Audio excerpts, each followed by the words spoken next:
Welcome to Watching the Elite Live. It's me, Frank. I'm here with Chuck. Our music isn't playing, but I'm going to make sure it's playing now by pressing play on it. There Boom! It's Dynamite. After we talk about Dark. Yeah, let's go Ignite. Yeah, Jesus. So on this show, we talk about everything all Elite Wrestling. Sure do. Which, Dark, being the Elite, Dynamite. I'm sure there's going to be some other thing in between. I'm going to open my beer first. So, man, you beat me to it. Man. I have a Stone FML LaCroix. It's quite delicious. Wait, Stone LaCroix? Yeah. Well, no, I think, I know. Oh, yeah, the Croix gimmick. Yeah. Because, I know that, beer, hop sodas exist now. They do, yeah. They have a couple at the old gimmick down the street. I've been meaning to try them. They look pretty good. Dude, they're tasty. The Lagunitas one is actually, it tastes good. There's one also called Partake. That is, another one. They do a blonde that's really nice. Yeah. My buddy David got really into hop sodas for a while because he's just I like drinking beer and I like how it makes me feel, but I also want to drink it more often because it tastes good. Right. I'm just drinking just a regular beer. Here's a pitch. How come they haven't made boozy Coke yet? And I'm not talking about in a can you get a Jack and Coke. I mean it tastes like Coca-Cola, but they spike it like a Truly or a White Claw. Where's that at? So there was one called Accelerate in Australia that got banned. That was when I was a kid. It was a very controversial thing. So it's marketed to kids. So it's no, it isn't. It's booze and a Coke. I wonder if that's a Four Loko out here. It was an energy drink kind of booze. I wonder if there's a Four Loko cola flavor. I bet I wouldn't put it past him. Yeah, I wouldn't be surprised. But speaking of Four Loko, there's four crazy dudes in this first match that we're covering. Oh boy. Dark. What, did you like that one? Like me right? That was good. Segue No, it was good. Thanks, it was good. I'm into it. I appreciate it.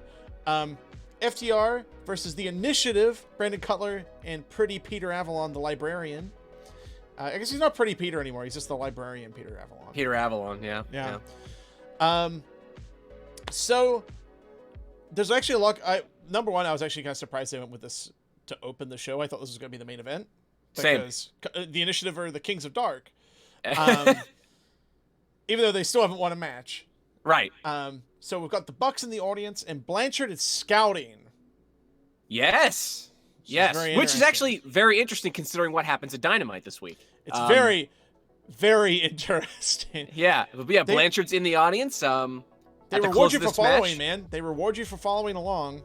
They do. Hey, throws a little thumbs up. Throws a little thumbs up at the end of the match. I like that. I thought overall the Initiative looked good. I'm interested. It seems like we're full steam ahead on a Peter Avalon face turn. Yeah, I think it's going to work. Agreed. Especially since he's just what better babyface than just a shitty heel? Also, the Los, Thank you for being the first in today. Hey! Thoroughly appreciate it. It's good to see you. So, number one, the biggest thing that went on in this match, which is that Leva Bates has some library fines coming her way.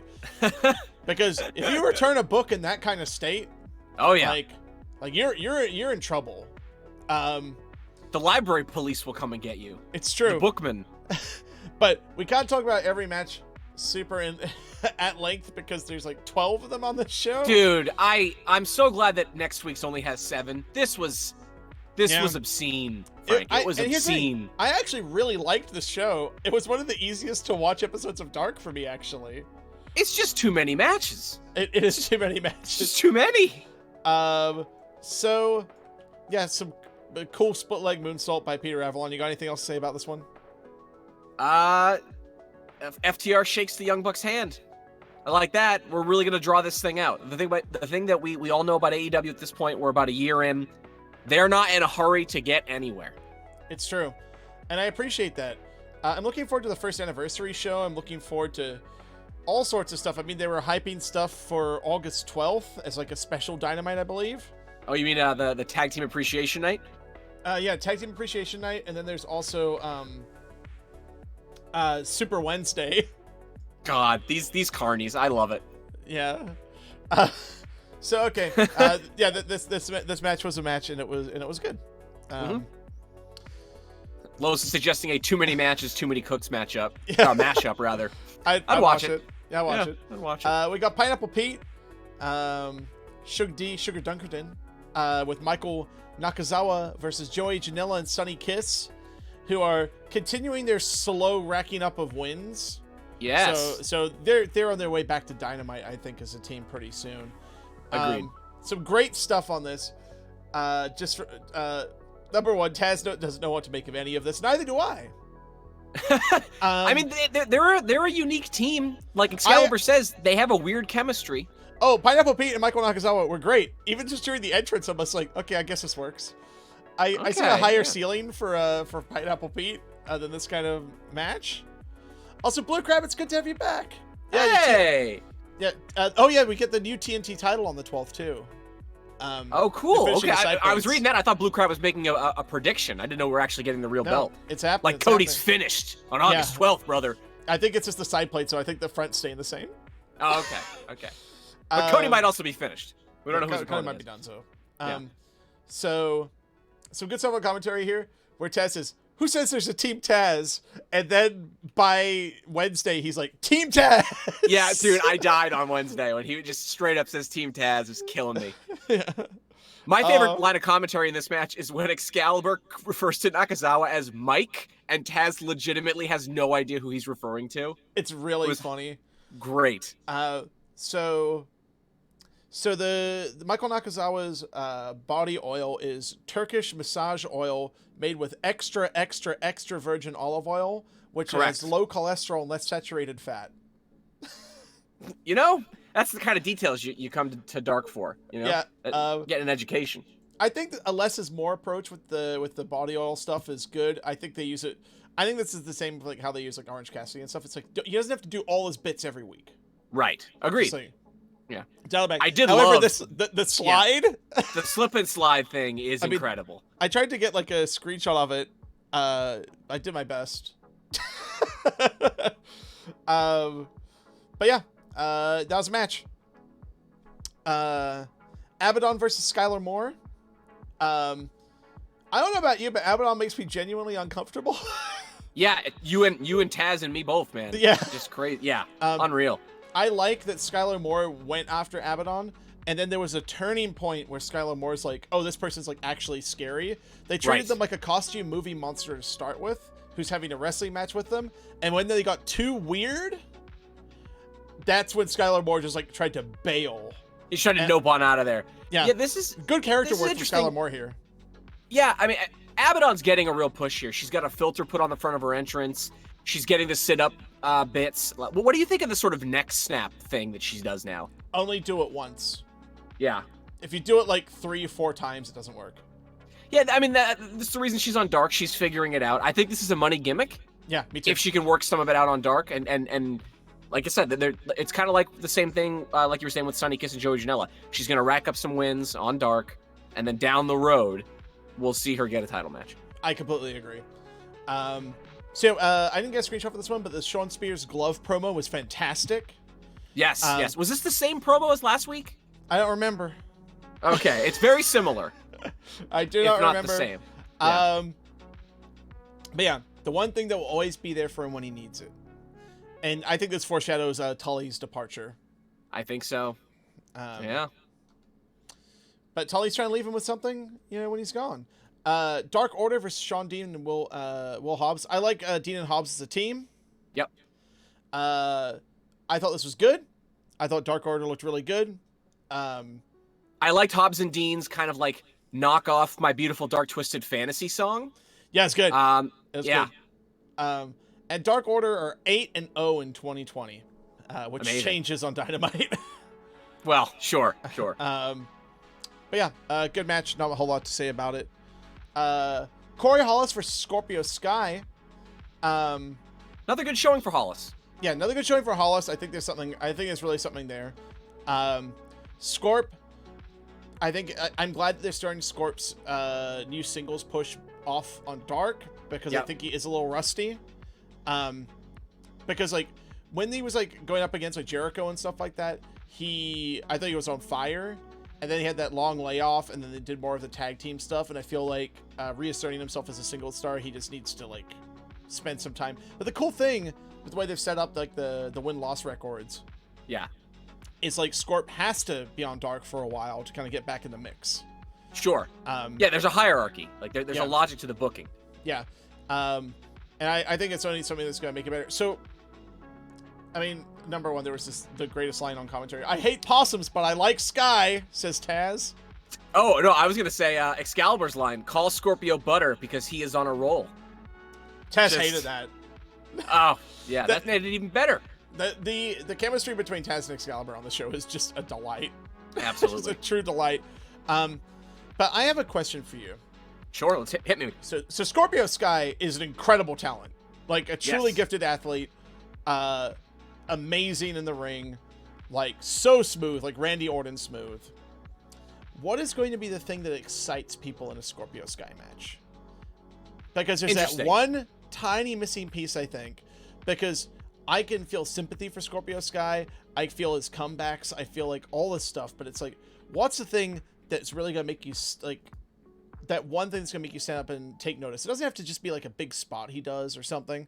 But what's going to be that thing that like garners that interest? And I say that as just like a person who has a terrible attention span. And sure. Because like, what does a Randy Orton have? You know, like what's that one thing that's exciting about Randy Orton? It's just like his like pure charisma, pretty much, and the fact that everything he does looks good, even if he doesn't do a whole lot. Right. Scorp could get away on that, I think. Yeah. But I feel like there's something in ring missing that's just like really exciting for him. I don't know.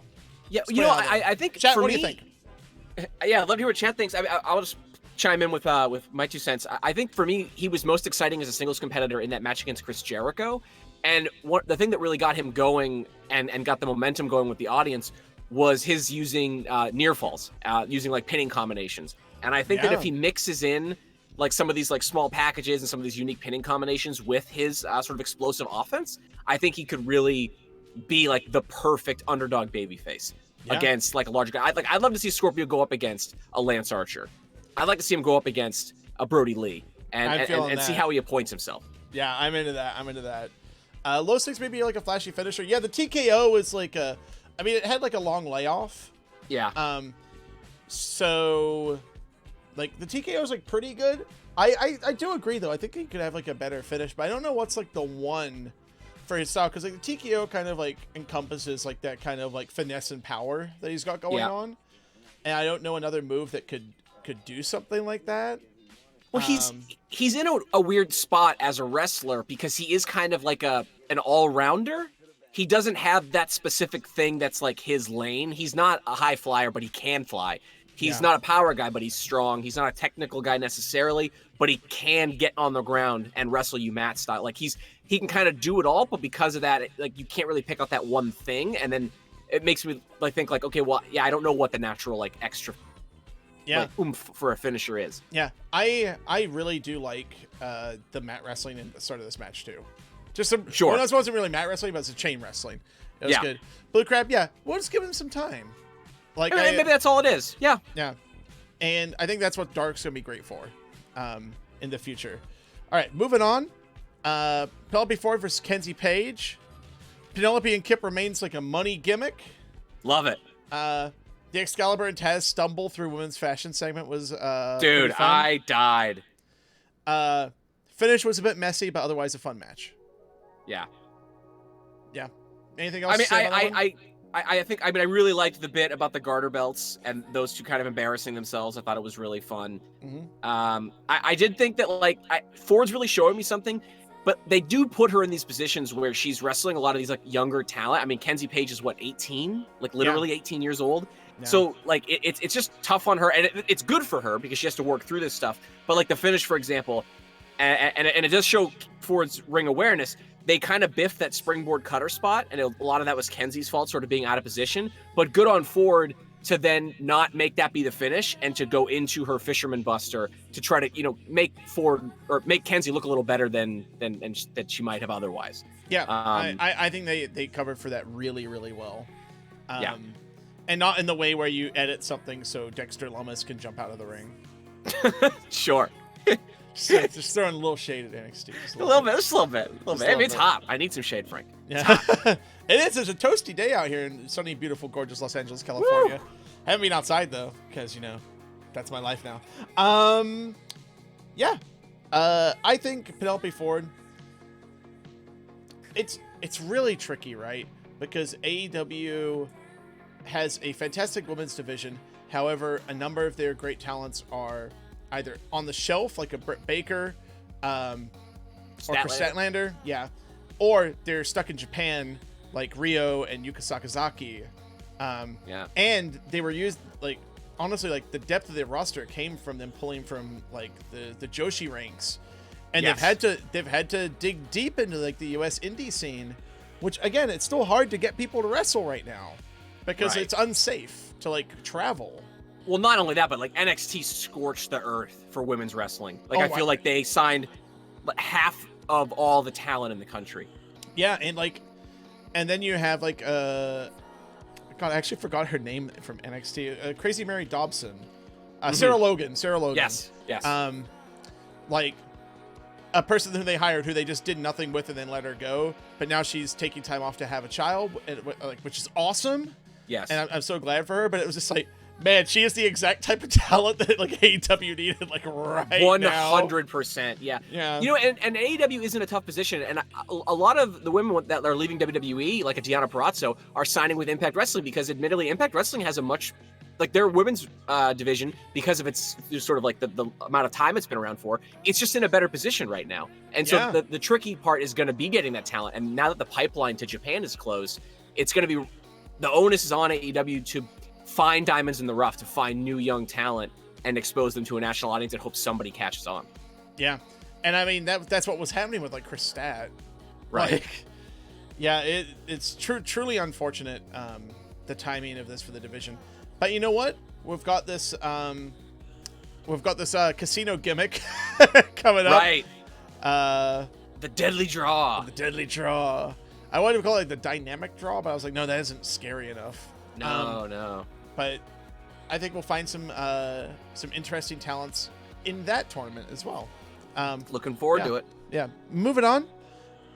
Aaron Solo versus Wardlow. Solo's got pretty good theme though, right? Dude, I love it. It's different. It's unique.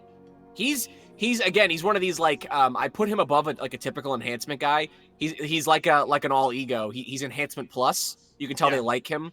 He's a veteran. I mean, he's a great wrestler. Like, he's really like a great wrestler. When I like, he's got the good theme, and he was like showing like some really good attitude coming to the ring as well. Yep. And I was like, okay, like they clearly see more in him, and so they should, because he's great. Yes. What is going on with Wardlow's theme song? This is war. And then it goes forever. It should be short. Like, it should, like, it can't be like Lance Archer's. I get it, because you already have like a Lance Archer where it's just like countdown, everybody dies, he just comes like out like a bat out of hell. Right. Like, but Wardlow is too calculated and well put together an individual for this like fake Disturbed song that he has. Because that's what this is. It's like, then the This Is War part, and then it just becomes a bad fake Disturbed song. This is not Mikey Ruckus's finest moment.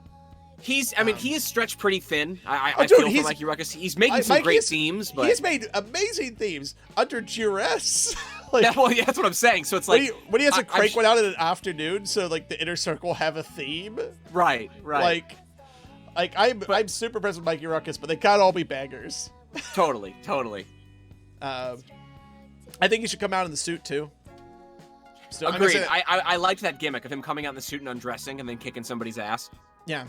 Like, I don't need him to, like, I don't need this presentation of Wardlow. It doesn't suit him. Damn you, Chuck. Damn you! Ah! Ay. So, number one, Wardlow is such a solid guy. Like he doesn't, I thought his F10s at the end, like, looked a little weak. Dude, that's so unsafe. Let's retire that one. Yeah, but like the KO finish was cool. Yes. there's like a lot. I of like great that as stuff. a gimmick for him. If he's gonna start winning matches by the match being called off, kind of like American Dragon style, in like that mid 2000s run, I'm into that. Yeah, it's a really good spot in this match where like Solo got that really amazing kick flurry, and then Wardlow just catches him in that like insane like black hole slam type Uranagi thing. Wardlow is just so solid in ring, man. Like it's like he came out of nowhere, and but he has that like NXT level of polish to him. I'm glad they found him. I mean, I remember when he debuted on a road to, and they just like casually mentioned like, oh, we're gonna sign this Wardlow guy, and then we saw a package, and then nothing for months, and then obviously he's presented as MJF's heater. He's very, very talented. Like I'd love to know more about where he came from. He's a Warrior Wrestling guy. Yeah. But chat, do you know more about the Wardlow? This is where Joaquin is supposed to be doing his job. Yeah, where the hell is he? Never shows up. We just run that gimmick into the ground where it's just like, oh yeah, Joaquin's never here. Yeah, he's so lazy. God. Okay, next match. John Silver, Alex Reynolds versus Best Friends. I'm gonna read the Trent tweet about this match. Yep. I've known these boys since 2004 or something, but now they've joined a cult and we have to fight them live. Amazing. Did you see Trent's follow-up? Where no. He's like, oh, I believe it's something along the lines of like, dude, we met them in 2011. It's very silly. Okay, so this match, for me, the star of this match, and if you didn't notice this, go back and watch it, is Evil Uno. His on the outside reactions are the best. Like, his emotions run the gamut of like shock, disappointment, study. I like when he like takes moments to give notes to angels on the outside, be like, oh, you should incorporate this into your offense. Like he's living that gimmick so much. And also he looks great. He's in the shape of his life. Oh, he looks Quarantine great. Was good to him. The great gear, the paint under the mask. It's like he listened to our show and just took every single piece of advice we gave. Yeah. It's awesome. But I think it's just like it was the prevailing advice on the internet anyway. But it's just like he looks so dope. Like there was that time where he just did the mask without the paint under it, and it didn't look nearly as good with like the paint under it. Now he's got that vest. Like it's a great look for him. Also, I'm so glad that people are finally get to see like his character on BT and finally on Dynamite this week. But we'll talk about that when we get to it. But talking about this match in particular, thanks for the host, Los. Appreciate it. Nice. So amazing teamwork by Reynolds and Silver throughout this match. Like, very impressive. I feel like this is like the first time we've really got to see them like do all their tandem offense, and it's really where they like really shine. Yep. Also, Alex Reynolds is deceptively fast. Like, yeah, I think he's finally found his. I mean, I know they've been a tag team for a very long time, but at least for me, as only having seen him in AEW and not having seen a lot of his stuff in Beyond Wrestling, I always felt like Reynolds kind of got lost. I didn't quite know what his thing is, and it's clear that he's the taller guy, but he's fast. Like he's the speed guy. Yeah. Yeah. So yeah, this looked great. Chuck dancing to their own music at the end of the match was really funny. I have a question for you, Frank, and a question for chat as well. Does anyone have any like thoughts on? Have you noticed that Chucky T's been getting the solo wins for the team lately? Interesting. Last couple wins have been awful waffles. 1, 2, 3. Also, like I guess it was like because Trent just got all the wins for a while. That is true. That is true. It might just be like trying to like balance him out a little bit. Yeah, that's fair. I'm also glad to see Chuck showing more personality in ring. Like, well, I mean, he's got it in spades. Like, it's funny. Like, I almost feel like he's not giving us 100, like all of it, because he doesn't want to overshadow like the guys around him. But it's like, dude, just be yourself, Chuck Taylor. I know I've seen you in PWG. Be a weirdo. Yeah. Be a goober. Yeah. When he started dancing to his own music at the end, I was like, don't just do this on Dark, Chuck. Yeah. Don't just do this on Dark. So it's like keep on pushing it forward. All right, moving on next match. So I used the matchup screen for this screenshot because Frankie Thomas looks like, shit, what did I just get myself into? Dude. It's so funny. It's so funny. Like, oh, nuts. Here we go again. You know what he looks like to me, Frank? He looks like we have Eric Young at home. You know? Like, just dude, very, like, kind of a generic honestly, take on... Honestly, I feel like Frankie Thomas is like, we have Eric Young, whereas Eric Young on Impact right now is, we have Eric Young at home. Because, I don't know what, like... He's mixing it up. He's doing something different, Frank. It's different. Well, he's doing like the next chapter of the Sanity gimmick. Yes. Like, carrying on. Yeah. It's just, Maybe he'll What did you, get what'd back you think together of with this, whatever that big guy his name was, who was also Insanity, who's also an Impact. Oh, Madman Fulton. Yes. Madman Fulton. Yes. Well, I think this match, dude, Frankie Thomas rips. Yeah, I was actually shocked that A, he got as much like shit in as he did, and B, how good it looked. He's very good. So, Chuck, this is a new segment. I haven't made a graphic for it. If you could remind me to make one after, or maybe you could do one. I would like to nominate Frankie Thomas as our enhancement talent of the week. Ooh, okay. I like this segment. Congratulations, Frankie Thomas. You're the enhancement. We should have been doing this from the week. beginning. Shit. I know. Well, we did it one week where we just talked about people's gear. I think we picked Sean Dean, didn't we? Yeah, we picked Sean Dean's gear. It's good gear. Yeah. But yeah, Frankie Thomas was fucking awesome, man. Okay, number one, the guy he threw out at the start of the match was the same guy he threw through the roof, right? Correct. Yes. And good continuity. was it in fact the same guy sitting on the outside? Yes, same guy. Yep. They said it's like, that guy should get the hell out of here. He's an idiot. He should. He should. Did you also like the nice bit of continuity where Lance Archer's staring down Lee Johnson? Yeah. Oh, I really enjoyed that. like that. I really like that. Lee Johnson looked really scared. Also, wasn't he like one of like MJF's lawyers, or Lee like Johnson? security guys? Oh yeah, one of his like, security guys. He might have been. I'm not sure. I wasn't paying. I that might be much wrong. attention. I might be wrong. I wasn't paying a lot. I couldn't look away from MJF's sharp suit. Yeah, red tie, yucky. Power tie. Yeah. So Frankie Thomas is awesome. That choke slam was like a 911 choke slam. I haven't seen a choke slam like that in forever. Yeah. So Archer really gets like his the big man role in like 2020, the big man monster, because he has like a ton of India's shit spots, like his like choke throw and like his inverted razor's edge and just like all this shit. But it makes watching him really interesting. Yeah, he's definitely figured something out. Yeah, but like I think he might have just figured like look angry and do tons more moves, and I'm okay with that. Yeah. Well, and he also, like, I don't know if this is good or bad, but it helps him get over. He treats his opponents with such disrespect, like, for their safety and well-being. It's, it's quite fun to watch. Honestly, though, I'm going to call AEW out on a bit of inconsistency here.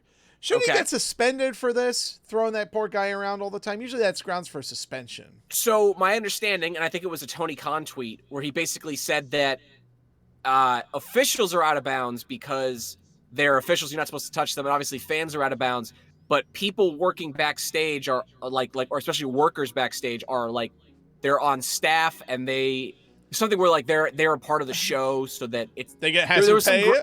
There was some there's some like head canon that he came up with to explain it away. That's really funny. Yeah. So I'm not sure if they're telling the story, but is Archer getting sicker with Jake around him? Oh, like crazier and crazier, like he's got the snake in his ear. Interesting. Yeah, I mean, I could see that. I you know what? It's funny, actually. I think some of the story they're telling is that I think that Jake is losing control of Lance Archer. Yeah. I'd like to see where that goes. Jake wants to take a bump so bad. Okay. Hopefully it's the right kind of bump.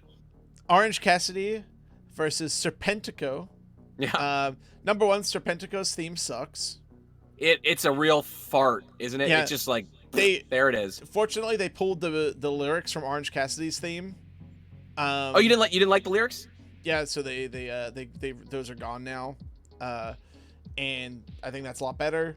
Taz has like some kind of mutual respect for Orange Cassidy now due to their shared love of the color orange. Well, and the sunglasses. Yeah, and also it's like a slightly different. It's more like a tangerine orange. So that is true. It's a little bit. It's very funny stuff. Taz putting over the hands in the pockets. I love that. Yeah. Do you know how hard that is? Yeah, it is. It's really hard. Yeah.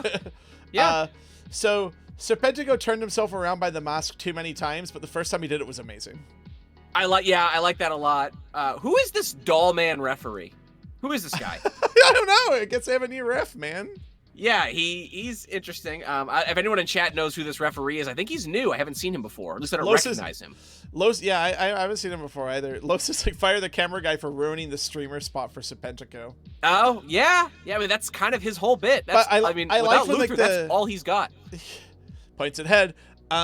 I liked it when they use like the crane, and you could Yes. see that like the crane camera, and you could see the streamers were like stuck to it. Yeah. So I like that they showed some more of the other facets of Cassidy's character here, with like the fight after the bell bit, and like yeah, he's actually a fighter. He's not just like some ding dong who wants to put his hands in his pockets. Yeah. I thought it was good. We also got to see my favorite aspect of Orange Cassidy's character, which is that his finishing moves are pins, and I don't know exactly what you call that this. like trap, like cradle. So thing it's like is awesome. it's an inverted Russian small package, is what I'm calling it, and it's awesome. And Taz loved it. Like Taz acted like the second that Cassidy put that on him, it's like he got hit with like a punt kick. It's just like, oh, it's over. Like you got them all tied up. There's no way of getting out of that. And I was absolutely, like, yes, I'd love to see more of I want more finishes like this from Orange Cassidy. Like I love the Superman punch or the Superman elbow, whatever they feel like calling it week to week. But or whatever he hits him with, Right. But yeah, want to see more of these kind of things, specifically because I'd like down the road to see an Orange Cassidy Zack Sabre Jr. match. Just like a battle of the weirdo pinning combinations. I'd be super into that. That'd be a really fun match. Oh yeah, Los call. He's right. The technical term, I believe, it's the mouse trap. Nice. I like inverted Russian small package. Doing my best, Frank. It's hot in this closet. So Sammy Guevara murders Fuego del Sol.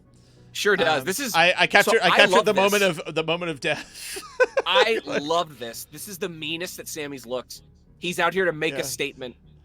He's not toying with his opponent. It's good stuff. But AEW has so much depth, even in their enhancement talent, that even Fuego del Sol has a friend. He has a second. Dude, I love it. It's so good. Building that world. And so I forgot how much I loved Sammy against Lucha guys, because they haven't really had the opportunity to have those kinds of matches for Sammy in AEW. But I remember on the indies, I'd see him like mixing it up with like Bandito and like Lucha Bros. A ton of different guys. Like I've seen him like wrestle. Also, like he came up in that Texas scene. So there's tons of great like Texas matches of Sammy against Lucha Man number 54. Right. And like he's so good in those environments. Now I just want to see him like up against like Phoenix, man. Like, I'm surprised we haven't. We need a Sammy Guevara Serpentico match, right? To pay off the fact that Sammy stole his gimmick. I would love that. That. Come on. Yeah. Yeah, is Fuego okay? Sammy killed him. Him and Lowrider. Yeah. Lowrider with an A. So yeah, this was dope. I loved it. So I didn't get a screenshot of this one, but there was a private party vignette. Big Money Matt. I thought this was like one of my favorite like private party backstage bits, just because they like were like, wow, Big Money Matt's kind of a dick. They need this. Like, I like this idea of Matt Hardy training them up and being their corner man, kind of being the Michael P.S. Hayes, for them, the way that Michael was for the young Hardy Boys. Mm-hmm. But I do think that Private Party needs somebody to play off of, and reacting to a Big Money Matt is more natural for them than reacting to, like, low-key 90s Hardy. You know what I mean? Like, it's a better fit, I think. 100% agree. Yeah. This was good. I want to ask everybody in chat. What does everybody in chat think of Big Money Matt? I know historically it's his least popular incarnation. He's just trying to get it over, man. He won't stop. I love it. He's like, it didn't work. Let's work out what's wrong with it. And let's make it work. Right. Like this whole run for him is just a challenge, I think, where he's just like, all that shit that never worked out for me, like version 1, like all this stuff. Let's just make it work. Right. Like the version 1, I think it's like amazing. One of the best heel turns. Yeah. Great theme too. He can slam a tornado. He can dry up a sea. Yeah. And Lois is like, it's fine. See, we tried to put it over too hard. Blue Crab, you think he's gonna drop all the characters? Blue Crab's got the scoop. Oh man. I don't know. I mean, I wouldn't be surprised if we get something like that down the road. Yeah. Big Money Matt needs some dumb commercials. Yeah. All right, so it's main event time, everybody. It's the clusterfuck. At the start, I was like, "Oh, this isn't as clusterfucky as I thought it was gonna be. Is this a shift for the tag?" Nope. Nope. It's a clusterfuck. Yeah. I actually started to lose steam in this match just because of like how long the show was. Up until this point, I was like with it. Yeah. Oh, Matt Hardy on his YouTube page said he's going to drop all the different characters. Frank, we got to add this to the rotation. We got to officially start covering the Matt Hardy YouTube channel. I'm sorry. I watch too much wrestling, Chuck. I can't do this. Sorry, bud. I can't do this to my family, Chuck. And we have a new show on Monday to watch. That the Deadly Draw. That's going to be a whole thing. Mondays. Is it only? I thought it was maybe just like a special this Monday. My understanding. So this could be Dave Meltzer being a big weirdo and mishearing something and then doubling down. But Meltzer said that his understanding is that at least for the early parts of the tournament, it's going to be a Monday YouTube show. All right, let's go. Yeah. Oh boy. All right, so this was a match. I have basically nothing to say about it. What do you got, Chuck? Yeah, that's the thing is that, like, these are three teams that I like. This is a nothing match. And I know it's on Dark, but, like, there wasn't really a story told here. Honestly, I would have opened on this, and I would have put FTR last. Agreed, 100%. Yeah, I don't even know what to say. I mean, Taz said the phrase "back of his bean." That made me laugh. And then Santana and Ortiz steal the win with the dick kick on Marcus Quinn, who has lost the tails. Yep. I mean, I like my big takeaway. Like the tails. Yeah, the tails are whatever. My big takeaway is Santana and Ortiz's theme has been remixed. It's a little grimier. I like it. I'm into it too. Yeah. But yeah, this was actually a very, very good episode of Dark. I just lost steam in the last match because it's a lot. Because it was like, I hit a wall. I definitely hit a wall. There were only like 2 2-minute promo segments. The rest was just straight wrestling for almost 2 hours. Right. Whew. It was a lot. So let's go into BTE. Okay. I got a new graphic insist? for it. It's a little too big. A little too big. The elite part. I'll have to work on that. So we started off with the list of bits that they're gonna do. Yep. You know, for Brandon Cutler, because the best friends that want to do a bit. And I took a screenshot, of course, of the whiteboard of how they are going to how to kill Brandon. That became ways to murder Brandon. Yeah, but not Brandon Cutler. Different Brandon. Brandon. Yeah, and then Orange Cassidy just like kind of just going like he's hiding under a desk in like a fire drill. The smoke bomb. Chuck Taylor threw the smoke bomb. Oh my god. Knife, plastic, or metal, psychological torture, wolf or wolves. Oh, I like ghosts/goats. That's my favorite. I like Game of Thrones gold on head. That's that would do it. Quicksands, car ride with MJF. They crossed out number 9, which was just Brandon. Oh yeah, the Deadpool. It's really so good. Yeah. Alien 1979. Amazing. Anvil/Cliff. Cliff. Yeah, Looney Tunes. Yeah, it's some good shit here. This was like probably the best part of the episode. Silly boys. Colton Kenny. Nakasawa says Kenny's gonna fuck you. Jesus Christ. Just so stupid. Where is this heading now? I'm very confused by this bit now that Colt has been subsumed into this Dark Order business. No, he just hangs out with them. That's ultimately where we're gonna go eventually. He finally gets to just hang out with Kenny.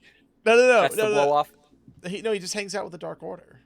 Oh, sure. No, I wonder where the Kenny Brennan Colt stuff goes. Yeah, I don't know quite where it goes. I'm sure there'll be a payoff where they're friends for like sure. a minute, or one of them has to drink a monster. Right. So Brandon and Peter arguing over cheating. This could totally be on Dark. Should have been on Dark. Yeah. Brandon says it's going to mean something when they win. It's been over a year. We're not padding our stats on Dark. Peter's going to think about it. I love this angle. I love it. Yep. Peter's going to turn face until we get crowds back, and then he's going to turn on Brandon Cutler to set up their singles match. Sounds good to me. But I feel like that run, once they finally get a win, is going to be like a long one. I don't know, man. I don't think this tag team's ever going to get a win. I think they'll implode beforehand. I think they'll get one win, and they'll get a shot at the tag team championships, and then they'll implode. What? They'll get their shot, and then like Brandon will lose, and Peter will freak out over it, and then we get the singles match. That would be interesting if they could manage to build up the initiative to be able to challenge for the tag team titles, then this booking staff can do anything. I mean, they're doing pretty good already. What else we got here? I mean, there's the titular segment, which is Hangman asking FTR out on a date. Oh, yeah, that's at the end of the show. So, okay, the Frankie Kazarian bit. Help me out, everybody. I'm not talking about the thing that's up on the screen right now, but Frankie Kazarian's like Southern, and then he gets the Water of Reincarnation and turns into Bob Holly. So was he Sparky Plug? And then no. He turns into Frankie Kazarian, who likes doing the Bob Holly "Do Ya" bit. So he turned from Bob Holly into Frankie Kazarian. Right, he's back. He's no longer an old carny. He's just Frankie Kazarian, millennial carny. God damn it. It's confusing, I know. It's hard to follow. So the Bucks are grips for that segment. That was the thing. Matt has his phone call. We're not giving up on this dead ass thing, huh? That's just we're not giving up for a while. We're just gonna have that for a while. Yep. Anyone else like the dead ass bit? Blue Crab thinks he was Honky Tonk Man. That was I think somebody made a joke that he was talking like Honky Tonk in a shoot interview. It might have been Honky Tonk. I mean, that's kind of like Honky Tonk. That seems Honky Tonk Man. Yeah. Yeah. What does everybody make of the dead ass bit that we're still doing? I don't like it. Yeah. But chat, do you like it? Do you? In the meantime, gets a demos call where on the phone says, "Who gives a fuck about the Four Horsemen?" So good. So stupid. So the 50 over 50 segment. This is my new favorite thing. It's so good. It's so good. It's the best. Deadass bit's old. Yeah. Yeah. That's done. This is the 50 over 50 is great. I actually like a couple of those trees. I think he actually did a pretty good job. I agree. This is when he masked off the page, I was just like, is there something we don't know about Matt Jackson that he like does like art therapy or something? I mean, he'd be good at it. Why not? Yeah. But yeah, I really liked it. So I just took the screenshot encapsulating poor John Silver's day. Oh boy, John Silver. I'm so glad. I am so glad that they just didn't redo it. Yeah. Oh no, you got to keep going. You just commit. It's okay. Everyone was dying. That's very BT. Look at Alex Reynolds. Look at Alex Reynolds just trying his best. Send for the man. Yeah. This was so good. Uno with the helmet.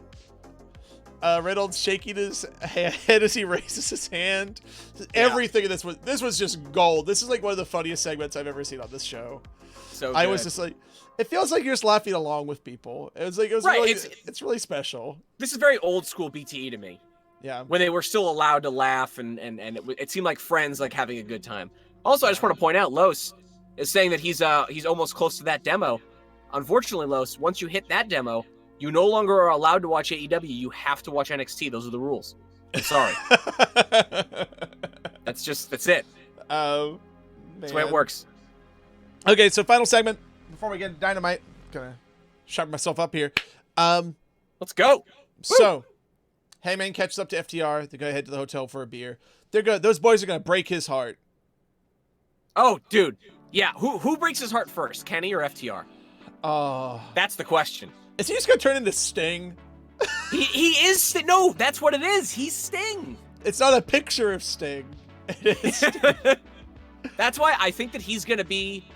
I think he's gonna end up. I think on Twitter, might have been Los had a different idea. Actually, I think I might be misremembering this. I thought, but my theory is that Hangman is gonna think he's gonna be the fourth member of the Four Horsemen with FTR and Cody, and he will be very, very disappointed that that's not the way things are gonna go. Matt Cardona. Well, we'll talk about him later. Might be. But yeah, good episode of BTE. It's great. Let's go on into Dynamite. I changed our Dynamite screen for this week. Oh, okay. Kenny will break his heart first. All right, let's see what happens. Yeah. All right, so we finish Dark the same way we start Dynamite. Big old clusterfuck. I didn't like this match at all. I thought it was way too long. I'm glad it wasn't the main event. I'm glad they started off with it. It's just move after move after move. it really showed me that like during like times like this, Excalibur is the glue that holds commentary together because we got Taz instead of him this week. Yeah, I mean, and he's definitely, that's not his role. He struggled a bit. Hopefully Excalibur's back. Apparently Excalibur asked to not be on this episode to not distract from the episode of Dynamite. Yeah. And I totally understand. I think that whole thing is overblown. Yeah. Oh, we don't gotta talk about it. Kenny's gonna be the Lex Luger in the Four Horsemen. Oh, poor Paige. Kenny. I fucking hope not, but probably. Yeah, but Jesus. if Kenny's in the Horsemen instead of Paige, oh no. Oh. Yeah, I mean, here. Blue Crab's right. Once you get more than 6 men in a match, it does get to be a lot. Yeah. And I mean, the commentators even say, like, Aubrey can't do anything. Like, this is going to be a kind of a shit show. Yeah, and it was so many knees. They're just nerfing the V trigger every day. Yeah. Hundreds of knees.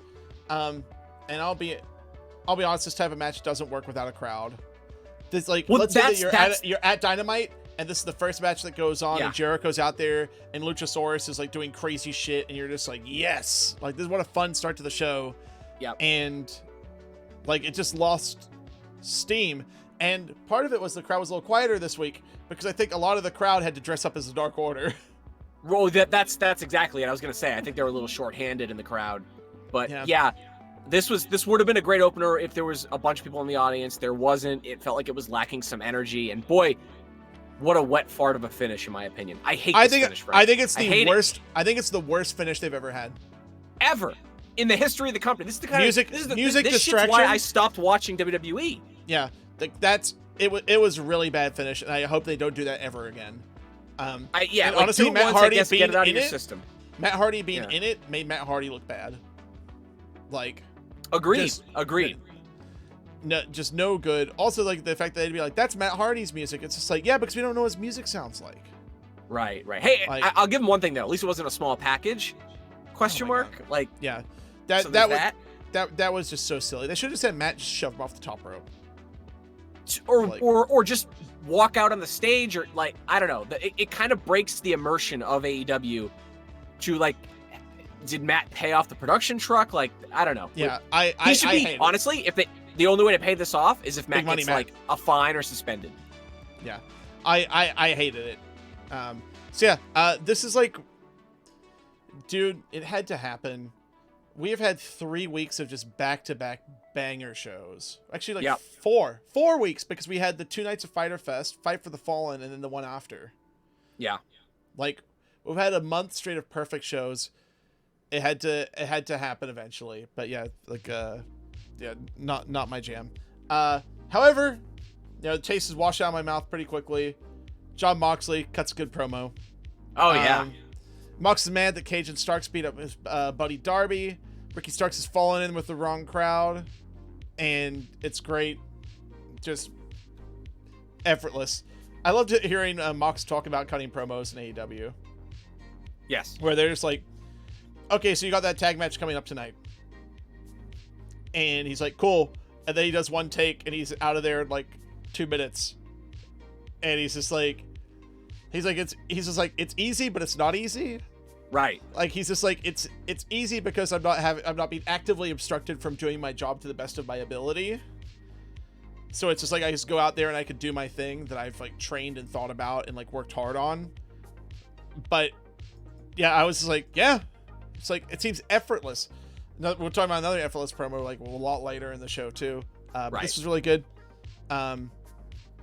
Tony's face while Taz cut that promo too. Very great. Good. Yep. Yeah, Tony was just like, oh boy, that Taz. But Tony's so good at being the surrogate for the audience. I mean, that's his job. Tony is fantastic. The commentary this week was a little weak. JR was more lost than he'd been in forever. Losing Excalibur. Again, he doesn't have that crutch. I think the onus was on him to step into the play-by-play role, and he couldn't do it. And it's not. He's very old. This show didn't actually really have play-by-play. No, it didn't. It was weird. It just was guys talking. Like it was like if we were talking during Dynamite. Yeah. Oh no, that'd be terrible. Rocket Buster. Yeah. So Cody versus Warhorse. Number 1, Warhorse has a great theme song. Dude, it rips. So good. Yeah. Number 2, 4,000 pounds of heavy metal. Love it. Love it. And he came to rule ass. Justin Roberts really put him over huge. And so did, and here's the thing. The commentary wasn't my favorite, but they put Warhorse over huge. Yeah. JR was putting Warhorse over. Totally. You know what's funny? So when he finally got in the ring, when I heard that they were having this match, like it had been championed on Twitter. You know, Twitter's not real life, but apparently it's real life enough that they got him on this show. Yep. I was very worried that when he got into the ring, he would be tiny. Because I've never seen Warhorse in context of like he's not that small. Cody. He's not that small. I actually thought like he's as big as any guy in AEW. Like he's a good sized wrestler. Like I was surprised, like he could fit right in there. I don't think they're gonna sign him, but he didn't look out of place, is what I'm saying. So it seems like he dialed back like a little bit of his silliness. Yes. And I think it totally worked because he just had a really good match with Cody. Other things that stuck out to me here, other than the fact that like they really presented him as a big star, and protected him on the finish, and even like JR is like taking care of him on commentary, which always means something to me because like JR, when something silly is happening, when there's a silly wrestler, usually he's the first one to kind of check out on them. Yes, 100%. But story of the match, I love. Like, so Arn comes out with Cody, and he has the scouting report and the strategy. And for open challenges like this, he needs that because it's a new guy. Bit. The idea is that Cody's too busy being the executive, and he can't prepare for these matches. So he's hired and he's brought Arn into the camp to be the guy that he leans on. And now it seems like Cody's ignoring him. Yep. And so yeah, like Cody couldn't quite. Cody kind of takes him lightly, allows Warhorse to take over. Warhorse gets under Cody's skin. Yeah. Bunch of nice little things here, which is Warhorse can run the ropes like the Warrior. He can go diagonal. He has tapped into that like power from space. Dude, there is power to be derived from those ropes, Frank. You know that. Yeah. Arn's still annoyed when Cody does push-ups mid-match. Yep. So I'm just gonna put this out there. Cody's been doing a lot of push-ups in these matches. Mm-hmm. Are we gonna see a Scott Steiner? Ooh. Like kind of like a weird monster of the week for him. Like, it would have to be a very either like fuckery match or a very short match, but yeah. I think, by the way, Blue Crab has a really interesting point that like a lot of people said they weren't impressed with Warhorse, but if he came out and did a 5-star match, how could he follow up going forward? I mean, there's that, but I think the other thing is that this match was not put in the position to be a 5-star classic. It's the second match of the show, and it's also following the Eddie Kingston match. Like this is a different vibe, just a different kind of match. Yeah, and like I think people hope that Warhorse was going to do more of his like silliness. But like I think he just went ahead and just put his best foot forward as like a solid professional wrestler, and I think that's more important because they know he can do the character stuff. Right. What he had to prove is that he could have a good match with Cody Rhodes, and he did. Well, and also like it tells a good story. Like especially when you're going to have these independent guys come into the company, it makes sense that they would tone down some of the larger aspects of their character because ostensibly this is the biggest shot of their professional career, and they want to win. And commentary put that over huge. Like this is the biggest moment in Warhorse's career. He has to like this all that matters is winning, and I think that by actually like toning down some of the gimmick, it actually puts over the story more. Yeah, I think it really worked. Like I love that he sort of does like Macho Man elbow, which looks great. The big spot of the match was awesome. Yeah, but the big spot of the match was that double stomp on the outside where Cody sold like he got exploded. Yes. Yeah. Like that was great. Now, for me, this is the only sticking point that I have. Cody wrestles such a varied range of opponents, and he does so every week. My only issue with this run so far is that, and this is me really nitpicking, and maybe this is TIA infecting my brain. My only issue is that we're coming off of a bloodbath, not a bloodbath, but we're coming off of like a brawl, a garbage brawl with Eddie Kingston that was incredible, to this, and Cody's kind of trying to sell the same amount of peril for each match. Yeah. And the different styles of the opponents, it's that was kind of like John Cena with like the open challenge too. Right, but there's a little bit of static there, I think, as far as like the cohesive story. What would help is if commentary put more emphasis in the fact that like as each week goes on, it becomes harder, and they haven't hit that beat yet. Yeah, I think we're gonna start getting there though. Yeah, a lot of people think this is gonna be all over for Cody in like a couple weeks, but I feel like it's gonna go on a little longer than that. I think we have months of this. I really do. Yeah. The near fall off the elbow drop was great. Arn was worried, very worried. Yep. Cody gives it to Warhorse at the end. Cody was only kind of a dick this week. Yeah, and this is something that Los had mentioned on Twitter, and he's right, and I want to give him credit for that. Not a lot of respect isn't the word, but Warhorse sort of disappears at the end here. He didn't really get his shine. Yeah. He gets an off-screen fist bump from Matt Cardona, who is unrecognizable because apparently he's now Wardlow with more facial hair. Dude, he's orange. He is ridiculous looking. He's fucking huge. I laugh like when did WWE let him go? Like Zack Ryder, released. Well, he lives in Florida, Frank. So all he does is go to the gym and go to Walmart and buy steaks because he doesn't know that you can freeze meat. That's his whole life. So he got released on April 15th. Yep. So he has had 3.5 months to do that to himself. Dude, it's wild. Yeah, it's He's the juggernaut. God damn it. And also, if you want to learn more about Matt Cardona, look at Aubrey Sitterson's Twitter. Oh yeah, that was something. Yeah. I'm really excited for Matt Cardona. Like I hope that they let him be himself. I think this is a really unique opportunity for him. I think the reason he got signed is outside of the fact that he's friends with Cody, he can be a kind of a shadow Cody Rhodes.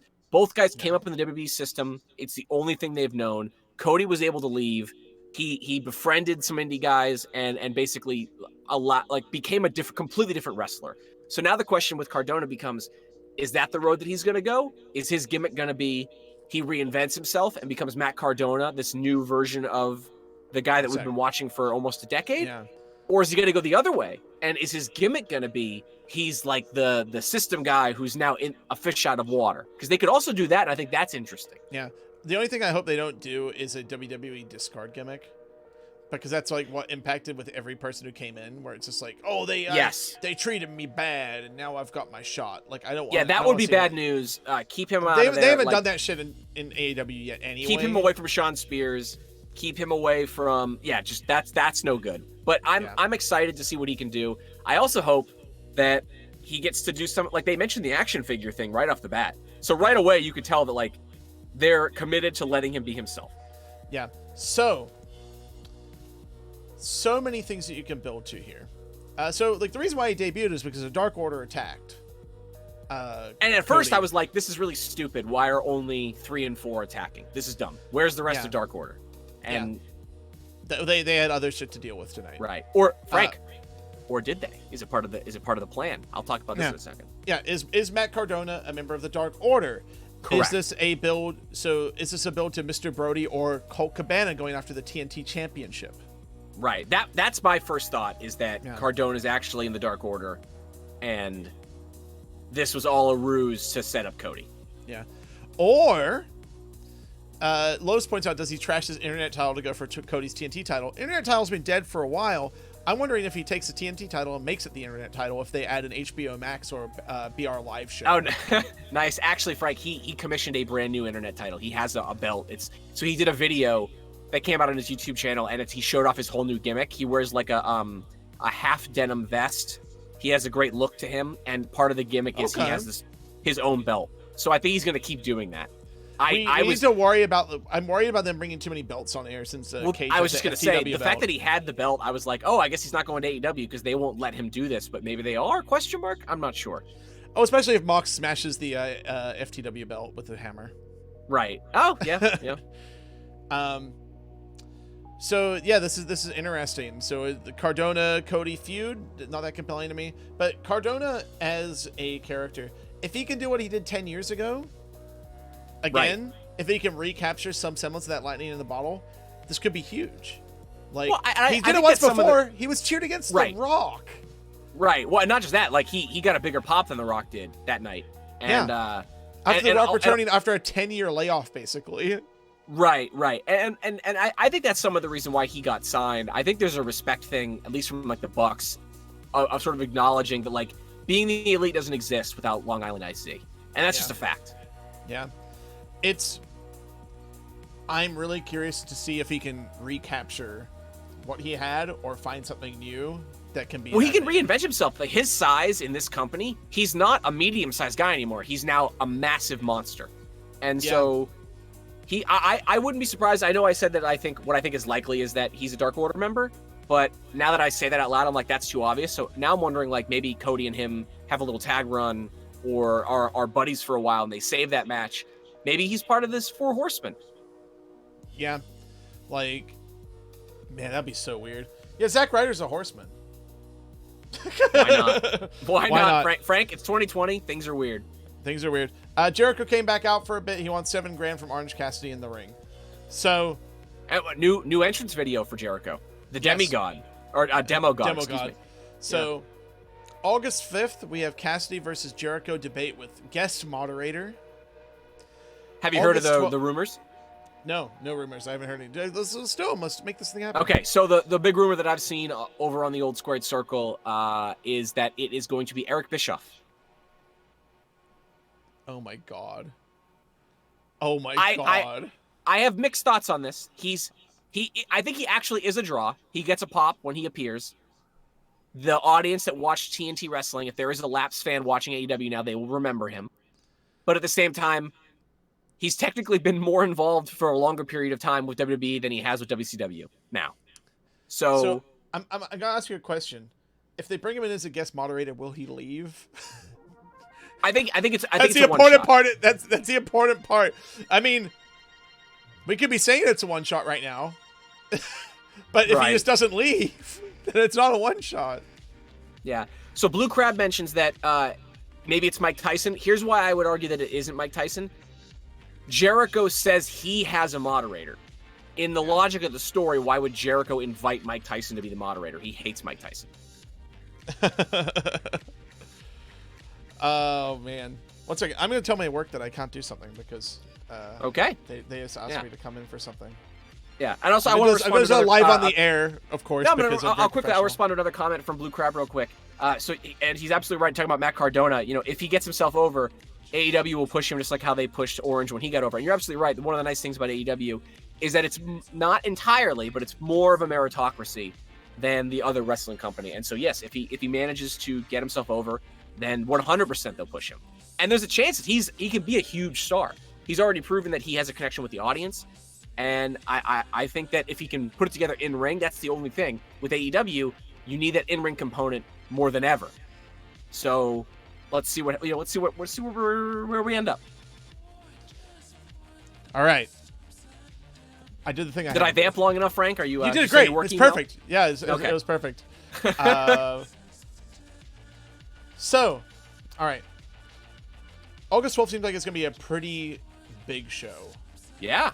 Like, I'm glad that that's the rematch, right? Jericho and Cutler. Jericho and Orange Cassidy. Excuse me. Now Jericho Cutler. Now that's a match. Oh yeah, money. Yeah, he's the greatest orator. Also, did Jake Hager do the Alex Wright dance? I missed it, but that's what people are saying online. Yes. Okay. So on to the FTR contract signing. Arn Anderson's presence here is very strange. It's quite a wrench. Quite a wrench to throw. Yes. Hangman Page continues to descend into alcoholism. FTR are clearly driving a wedge and encouraging this behavior. They just want those belts, man. And Hangman is being a mark. And he is going to get taken advantage of. Everyone is targeting Hangman's weak mental constitution. Yeah. That's the bit. Do you worry that it's actually making him look weak at a time where people are really behind the character? Absolutely not. I think it makes him look more sympathetic. He's human. Yeah. I think he's a human character. Like, everything he does feels so grounded. I think he's the best character in wrestling in America in the last decade. Legitimately. Yeah. Like, I'm really, really excited for the future of Hangman Page. So in this contract signing, there was a tweet FTR put out a few days ago that said, "Why aren't we ranked in the top 5? Tony Khan said, as I've told your attorney, you need to sign your contracts before we rank you in the top 5. Love it. So they signed on the condition that tag rules are back in AEW and that August 12th Tag Team Appreciation Night. So we've got this big FTR segment that I feel like is going to be them screwing someone over. Like, whenever I hear about an appreciation night, I think of like the Rock and Foley bit. I think about the It's funny you say that. I just like think that. it's going to be an entire night of tag matches. Could be cool. Yeah. Oh no, there isn't. There's a singles match: Jericho versus Cassidy. Oh yeah, sure. But the focus will be tag matches. I want to correct one thing, Frank. They asked in the contract. It says they want the enforcement of tag team rules. The tag rope is only for their matches. There is no tag rope in AEW unless it's an FTR match. That's maybe a little silly. I'm part of the contract. I don't know about that. But these guys are pricks, man. They seem like real assholes. I don't know why everyone wants to hang out with them right now. They seem like real assholes. I mean, but so do the Bucks, don't they? I mean, yeah.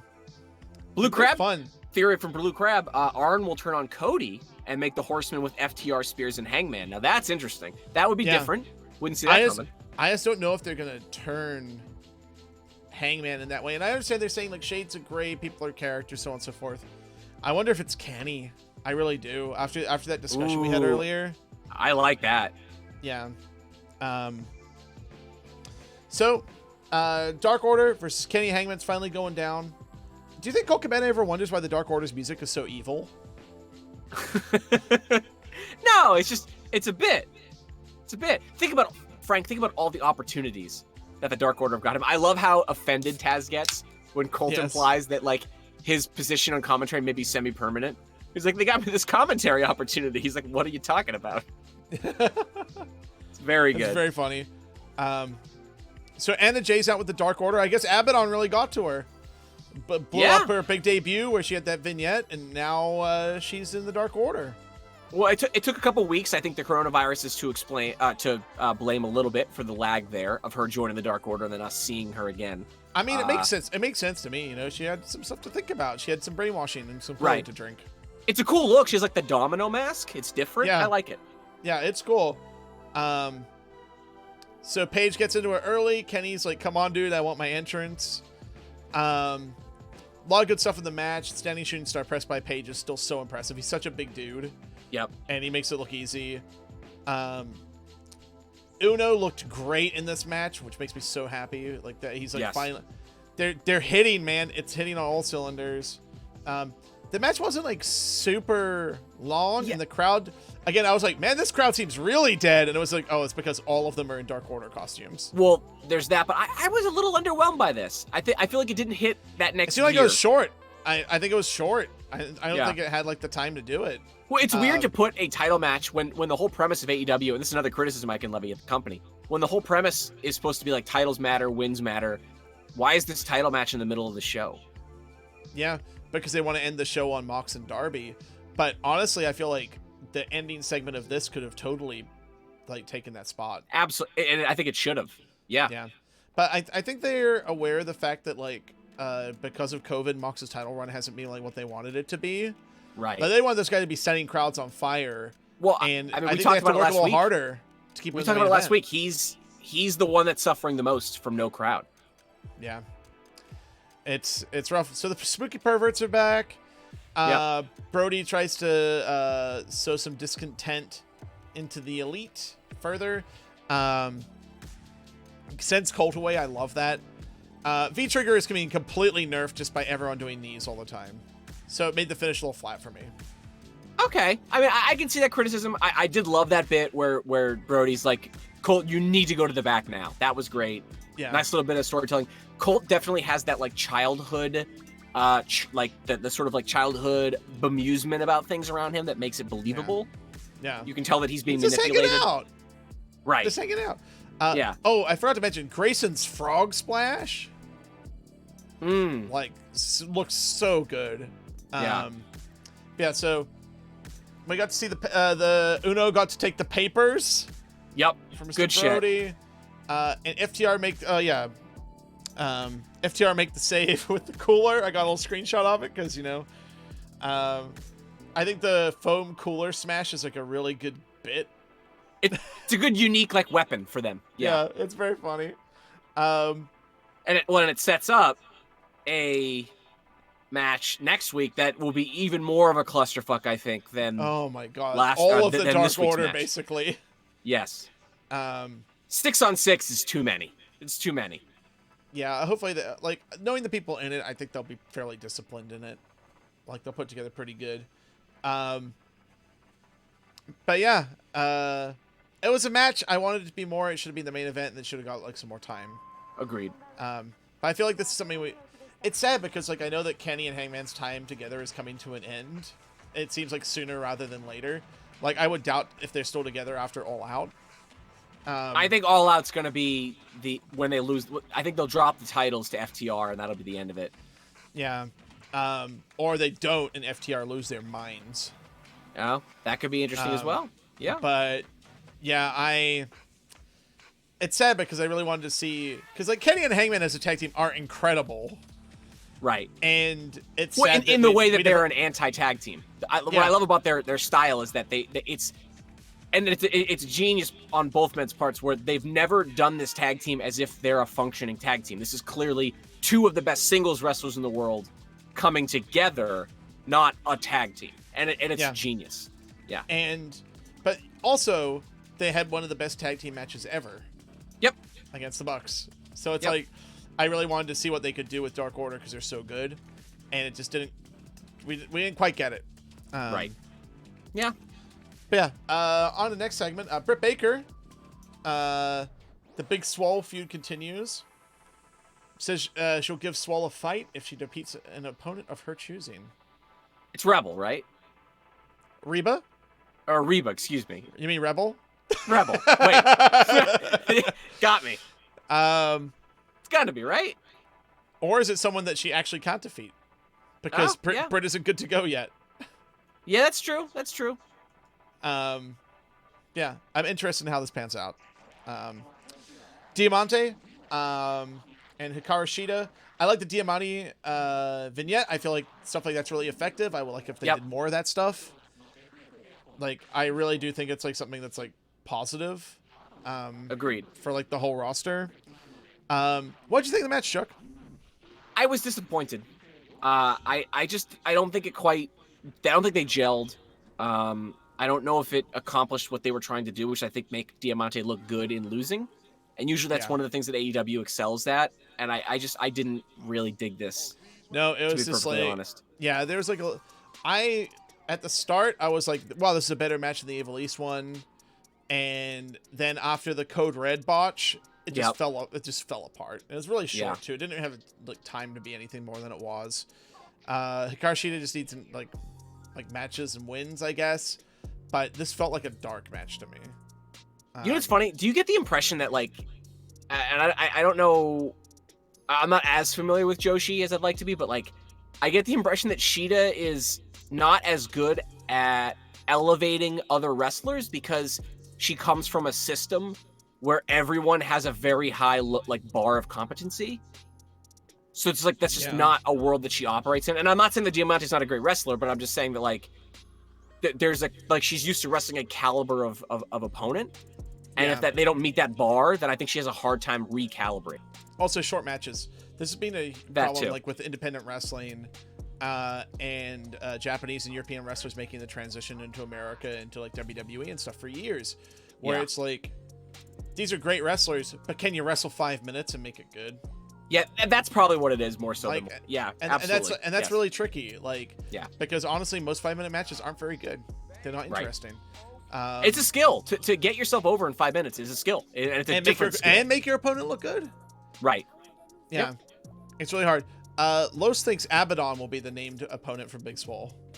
Oh, interesting. Okay. Yeah, why not? Yeah, Blue Crab, you're also right. The women's roster just isn't deep right now, especially with two of your mains on the shelf, and then Rio and Japan and so on and so forth. It's like it's just a really difficult spot right now, and you don't want to burn out those matches. Like, we can't just have Nyla wrestle like Shida every single week. Well, this deadly threat or deadly draw is going to be a real litmus test to how they can rehab this women's division right now. Yeah, speaking of deadly draw, let's go to that. JR went completely off the rails during the Deadly Draw bit. I don't know what the hell he was talking about. No idea. Yeah, just lost his mind. So, Nyla Rose is tagging with Cameron? Is that Funkadactyl Cameron? Yes. Where has she been?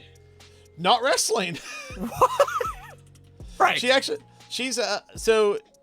actually like has like a YouTube and like Instagram and stuff like that. Okay. And was going back and watching some of her matches and just like cackling at them. She clearly has like a really good sense of humor about like her time in wrestling. Right. And does want to get better and wants to grow as a wrestler and has got more into wrestling as time has gone on, which is great. But I'm just like, okay, I guess she lives in Florida too. So. Weird. I just like, what? You're not gonna tell us who she is? Like, no, it's Ariane. Ariane. Okay. Yeah, like that's one of the things. Like when they're like, it's Matt Cardona, that's him. And it's just like, I get that you don't want to talk about WWE all the time. Right. Like you don't want to have that like that kind of like Kostoff vibe, but it's just like you could just say it's like Matt Cardona, the man who won the Intercontinental title at WrestleMania. Like, yeah, you know, it's hard. It's yeah, hard. it's AEW really struggles with debuts because they don't want to be another TNA. They struggle. Oh, so Lowe's points out Cameron was supposed to debut in the Indies Mania weekend. This is correct. I remember her being announced, I think, for Effie's show, if I'm not mistaken. Oh. So, yeah. I don't know how this will work out. Maybe Nyla Rose will just use her as a physical weapon, like throwing her at opponents. Yeah. Oh, Blue Crab brings up a good point. Maybe the point is that she's not a good wrestler and it's going to piss off Nyla. Yeah. That's actually, no, I mean, really and seriously, like, especially if you want to introduce her, maybe bring her in as more of a personality than a wrestler. That could make sense. Not a bad idea. Yeah. So yeah, Odd Couple tag teams. I'm interested in this. It's Battle Bowl, baby. Yeah, so Monday, I guess we're going to go cover that thing. Yeah. Too much wrestling. I love wrestling. I'm looking forward to seeing more women's content in AEW, but so much wrestling. Coming off that 2-hour dark, man. Frank, can I just say, so this segment, excuse me. MJF's he's a great promo. Dress. Yes. He's a great promo. I hated this. Wow. I don't want any of your inside baseball bullshit. Yeah, I don't like the ratings talk. I don't like that, like, Dictator Mox stuff. I liked some of the silliness at the start. I'm just like, oh, he's just gonna do a fake presidential speech where he like kisses the fake baby and like the Burberry podium and the King logo. Like when he said, like his logo. He's like, cool. I've been given an exorbitant amount of time. Yeah, MJF 2020 does cuts too close. Thank you. Yes. So first of all, when he's like, "Oh, I'm gonna do it like a campaign speech," I was like, "Fuck me, I don't want politics. I can't. I can't, Frank. I can't do it." It's actually upsetting. Like wrestlers are such carnies that they see it like politics. It's heat, is the carny brother. thing it is. Yeah. I'm just like, I don't even like thinking about this. No, I don't want to think about it. But also, again, it's the inside baseball stuff. Don't imply that Mox somehow has stroke and can pick and choose his opponents backstage, like in the fiction of the show. Like, fuck off. I don't want it. I'm excited for the match. I think the idea is meant to be that MJF is full of shit.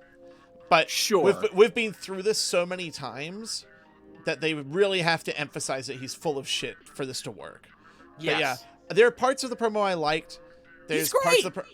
And there's parts that I didn't like the ratings talk. But my favorite point was when he said, like, I'm going to be the face of this company for 25 years. Like, I was like, yes. Yeah, and he is, probably. Yeah. Yeah. But yeah, not the best foot forward. Look, I'm not knocking and I want to respond. I'm not to chat. I'm not knocking the promo itself. It's just, I'm worried it's a slippery slope. You give wrestlers an inch with talking about, like, shoot stuff, they take a mile. The ratings and, like... Yeah. So, that's all I'm saying.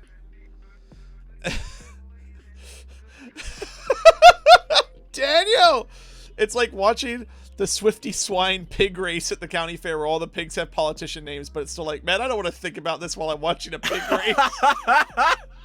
Coming in hot. Yes! Oh, man. What's up, Daniel? So good. Man? All right, so it's MGF Mox All Out. That's all I care about. Looking forward to it. I mean, that's what it is. That's where we're going. Yeah. Yeah. By the way, I got a kitty that's real mad about me being in here and the cat not being in here. Frank. Sorry, be that kitty. If I let her in, it's gonna be like a whole. Is that your foster? Yeah, the foster cat. Yeah. She's also meant to be off her feet because she had surgery and stuff. She's doing good though. All right. Okay. Yeah, here we go. Main event time. Yeah, it just kind of came out of nowhere. Kind of like. We'll talk about that when we do the wrap up. But yeah, it's main event time. Let's go. Taz's promo. Dude. Look at the deltoids. Gotta stand behind him so the internet shuts up about it. It's so funny. It's so funny, dude.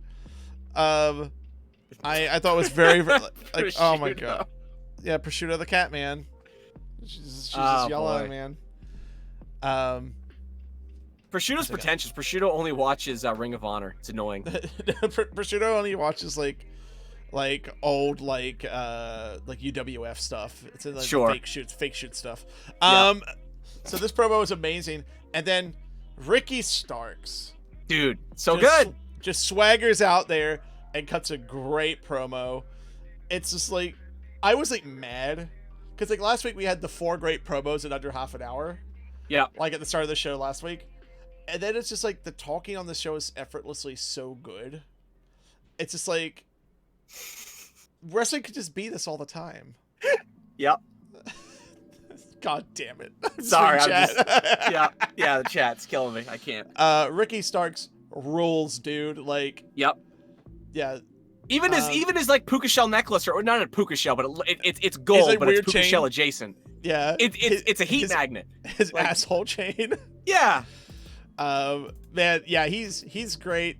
I love like hey, we beat up Darby Allin backstage, and Darby like essentially like dives on him, like because that's what you think it's leading to, right? They didn't say they beat him up, but it's just like, oh, Darby's not here, huh?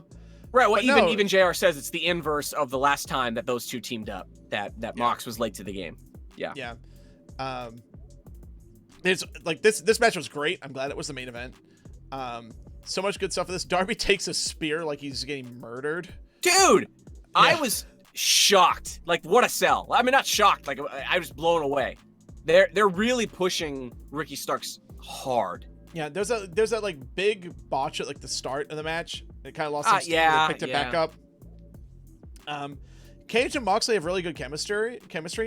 Like, I was gonna say like Brian Cage works best with like the Darby Allins of the world, just due to his experience on like the indies where he's working smaller guys most of the time.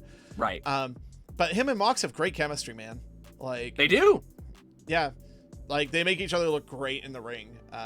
Mox even works well with Ricky Starks. Like the limited time that they had interacting with each other. I mean, just Mox in general. Like he just has this adaptable style. Like he knows how to oscillate, between the sort of like sports entertaining kind of brawling and the technical stuff and the New Japan Strong style. Like he's so versatile. He makes everybody look good. Dude, I can't wait for his match with Luther. You know what? He'll point at head, and it'll be great. He always points at the head. He sure does. Yeah, what else is in here? Like that coffin drop double arm DDT like tag team finish was dope. Very cool. Yep. Yeah, do I have a screenshot of that? No, I don't. It did the thing where it cut off my last couple screenshots again. That's always fun. Wonder why it does that. You want to just talk about the spot? The spot. The tack board? You mean? What are we doing? So we've seen the tack board before, and I've personally seen it. I think twice. It was once in AEW during a Cracker Barrel match, I think, and then once on the Indies, right, Frank? You saw that one live. I got to see the Janela Darby Allin match, PWG. Yeah, where they did the tack thing. So the tacks usually stay on the board. They sure do, Frank. They usually stay on it. Well, and also Darby usually lands the board straight up and down and then falls off. He doesn't drag the board across someone's back. Oh, poor Ricky Starks. And then the cameraman's just like, hell yeah, just like zoom straight. Zoom in, brother. Red means green. Good God. Oh, man. Is this a receipt from last week? What are we doing? But dude, this is great. This was like a cool match. Great main event, scary finish. And we're going Darby Mox next week out of nowhere for the title. That's like kind of the most out of nowhere an AEW like title match has been. So I'm of two minds for that. So I have a couple things I want to. Because he's number 5 ranked. He's number 5 ranked. Okay, so here's the thing.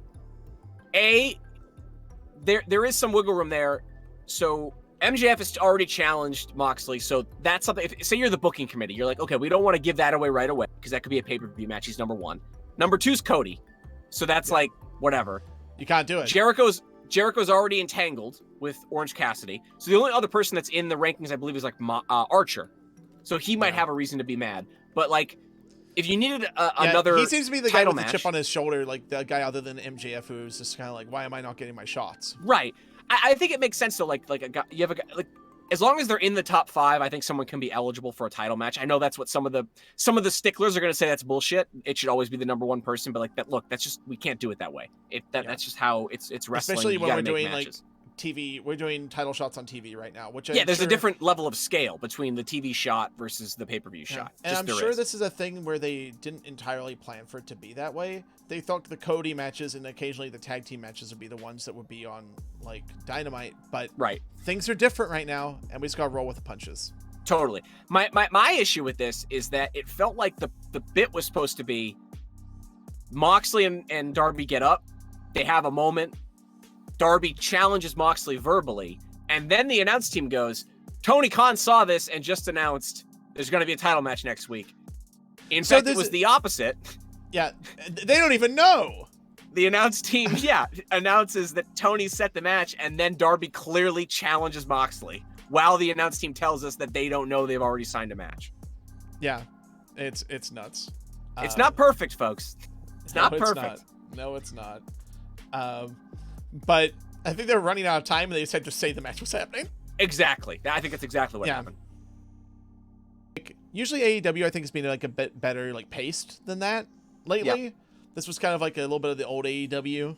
It's an off show. It's an off show. Yeah, it wasn't bad by any stretch, but man, they had like a really long stretch of fantastic shows, like 4 weeks straight. Yeah, and they can't all be bangers. They got to start building this stuff again. Right. Yeah, we have like, 4 weeks, 5 weeks until All Out. So yeah, this is a transitional show. Yeah. And then we've got a big show in 2 weeks as well. So I feel like we might get like a little bit more of the same next week. I'm sure they know that this show wasn't as good as the other one. The one last week. So I'm sure they'll have a chip on their shoulder and try and get that to happen. But other big AEW news, which is the Mad King himself. Love it. Eddie Kingston has signed with AEW. That makes me so happy, man. Well, I know I mentioned it off the air, but I mean, he's there are some Jimmy Havoc minutes that need to be filled.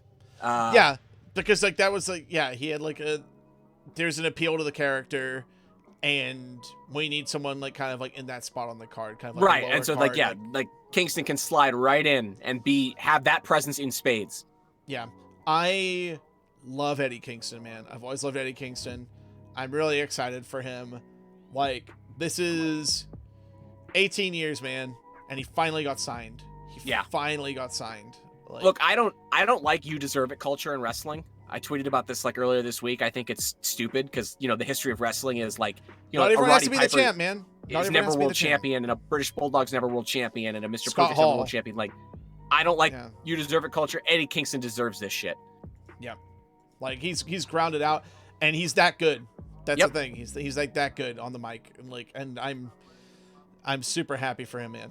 It's really cool. But yeah, next week, Darby will probably lose. Oh, probably, absolutely. The question is how. Yeah, maybe Matt Hardy will play his music and shove him off the top rope. You got me. They gotta stop doing it. It's funny. The easiest way out would be a draw, but the problem is that you make this a world title match. It's 60 minutes, so you can't do that. So it's probably going to be one of these like Mox beats Darby by the skin of his teeth, and then we get the respect spot afterward. Is my guess. Yeah. I'm sure it's gonna be nuts though, because you've got two guys who just want to go crazy. Yeah. Like Mox wants to be turned loose, and Darby has the worst ideas in history for his own body. They have great chemistry. Like I point back to, this is pre AEW, but when Mox first went independent, one of my favorite matches he had on the Indies was that match against Darby Allin when they got the handcuffs. Yeah, they just did everything. They just did everything. It was in that match. incredible. Yeah. Yeah. But man, good show. Not a great show, but good show. Yep. I'm excited for next week. Prosciutto, the cat, is excited for me to let her into my office. That's a pursuit, brother. Yeah, God, that's so good. I'm stealing from the chat, Frank. I'm stealing. Yeah. But Chuck, you got any final thoughts before we head on home?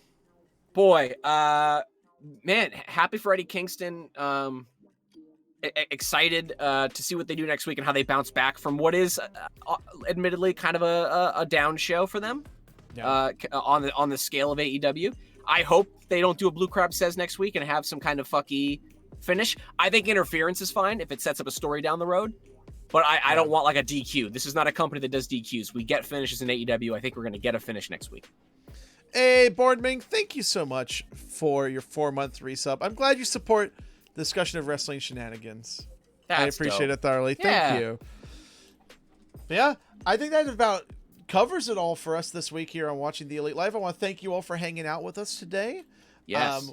Thank you again for the resub, Boardming. Thank you for everyone who just like hung out. Blue Crab, Los, Daniel in the chat. Always appreciate you being here with us. We're continuing our regular schedule. Looks like next week is going to be pretty good. We're getting pretty good at this, Frank. We're consistent. Yeah, we're getting good at this. I'm starting to make boundaries in my life, when I'm in my house. As opposed to just like working 24/7. It makes it a lot easier to do this stuff. So, wanted to let you all know, if you don't know our podcast, This Is Awesome. This is awesomepod.com. Watch the greatest wrestling matches of all time, chosen by you, the listener. The way you can choose them is by tweeting us at TIA Pod on Twitter, or you can go to iTunes. You can leave us a review with a match to watch, and we will watch the match and talk about it on the show. This week we did Risa Serra's hour-long so proud of this match. Deathmatch gauntlet. Or this episode. So proud of this episode. Yeah. If you haven't checked it out and you want to know what a deathmatch gauntlet is like when someone decides to have a deathmatch gauntlet for their birthday. Oh, and their former actress. Yes. Who decided to become a wrestler because they played a wrestler in a movie, I believe. Yeah, that was part of the bit for her to get the part in the movie. She had to join Ice Ribbon, basically. Yeah. So Risa Serra's awesome. This match is super weird. If you haven't checked it out, go to thisisawesomepod.com. I think you'll really enjoy it. But yeah, signing off until next week. Watch Elite, guys. Watch Elite. All right. See you soon. I'm going to hit the outro. Good night.